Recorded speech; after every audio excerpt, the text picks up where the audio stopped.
Last week, several prominent members of the Association of the U.S. Army voiced their thoughts on the types of technologies that will be critical in developing next-generation combat vehicles. Among those technologies getting the most support were hybrid power systems, advanced armor materials, and laser-powered weapons. The push for such developments is getting stronger for a couple of reasons. First, the development of a universal ground combat system could take more than a decade to develop, test, and implement. And according to some experts, the Army, for the first time since World War I, doesn't have a cohesive plan for ground combat system development. Second, more investment is seemingly being poured into military technologies that are either less dependent on human engagement, like drones and cyber, or those where the focus is more on weapons delivery than individual fighting, like jets and submarines. However, the ugly truth is that wars are won with actual boots on the ground. And in addition to battling conflicting investment priorities, the face of the enemy continues to change for the Army, with a stronger shift to smaller forces battling in isolated urban areas.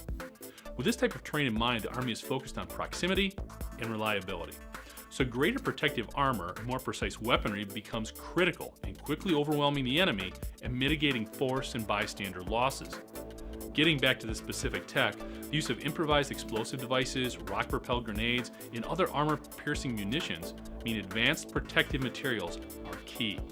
These same materials, which are now being researched within the realms of nanotechnology, could also lend a hand in defending against cyber and electronic attacks targeting operating systems and electronic controls. From a power perspective, biofuels, because of their lower cost and availability, are a hot topic. Hybrid technology combining biofuels with electric batteries is also being considered. Fuel cell technology is intriguing because the same power source could be used for vehicles and weapon systems like high-intensity lasers, railguns, and active protection systems that identify and neutralize incoming threats, acting like a sort of force field.